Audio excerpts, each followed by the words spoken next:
Hello दोस्तों, अब वो दिन दूर नहीं जब देश के कोने कोने में इंटरनेट होगा, क्योंकि सरकार लेके आई है हमारे लिए एक ऐसी योजना पीएम वानी, जिसके अंतर्गत पूरे देश में हॉटस्पॉट लगाए जाएंगे और हर इंसान को वाईफाई एक्सेस करने की सुविधा प्राप्त होगी। दोस्तों, मेरा नाम है दुष्यंत शर्मा और लेट्स डिस्कस वानी स्कीम टुडे। आइए जानते हैं क्या है पीएम वानी स्कीम। पहले मैं आपको बताना चाहूंगा वानी की फुल फॉर्म।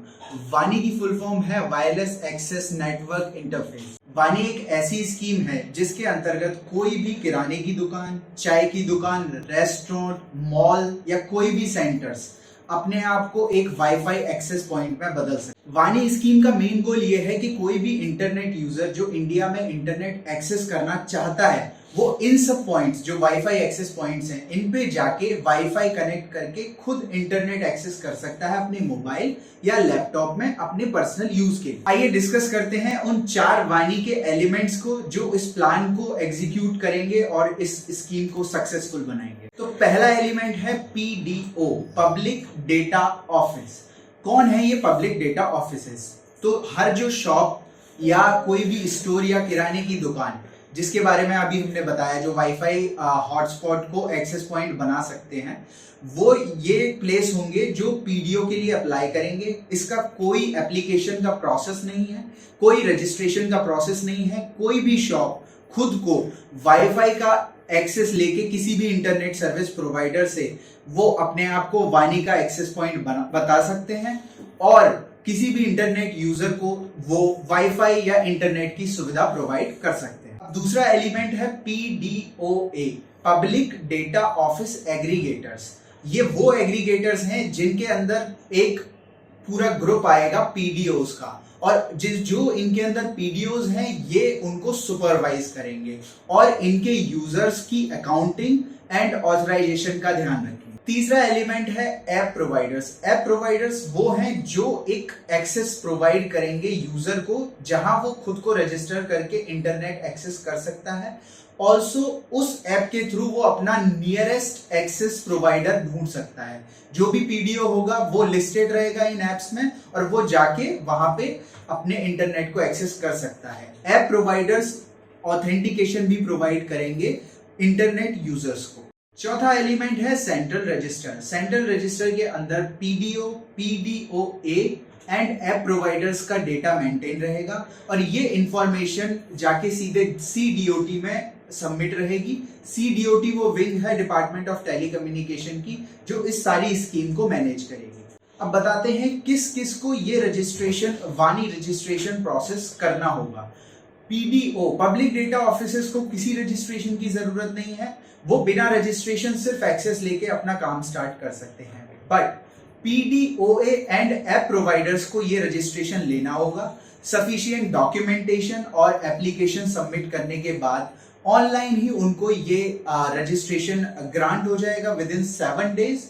और ये वो लोग हैं पीडीओए एंड ऐप प्रोवाइडर्स जिनको प्राइवेट लिमिटेड कंपनी रजिस्टर करनी होगी पहले टू रन द वर्क, तभी वो ये रजिस्ट्रेशन ले पाएंगे। वानी स्कीम लाई क्यों गई?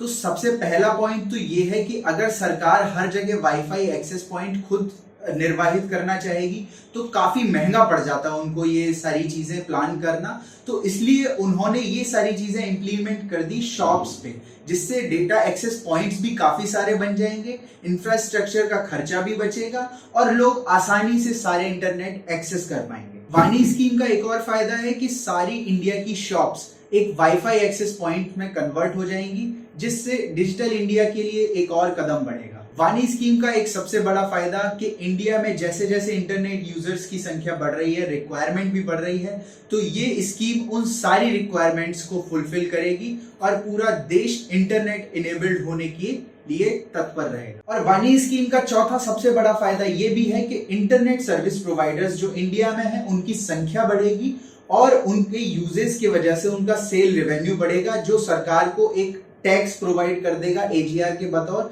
जिससे इकोनॉमी में थोड़ी सी हेल्प होगी। अब जानते हैं प्रोसेस कि कैसे इंटरनेट यूजर इंटरनेट को एक्सेस करेंगे इन वाईफाई के थ्रू। तो सबसे पहले तो उन्हें एक ऐप डाउनलोड करनी होगी जो ऐप प्रोवाइडर्स के थ्रू आई है।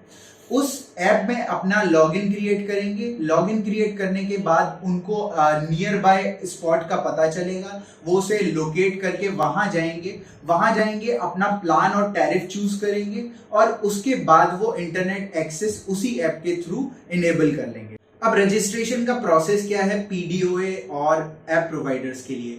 बेसिक केवाईसी डॉक्यूमेंट्स लगेंगे। कंपनी है प्राइवेट लिमिटेड तो कंपनी के इंपॉर्टेंट डॉक्यूमेंट्स लगेंगे जैसे सीओआई, एमओए, एओए। एक ऑनलाइन पोर्टल पे रजिस्ट्रेशन होगा, उसके थ्रू सारे डॉक्यूमेंट्स सबमिट करे जाएंगे।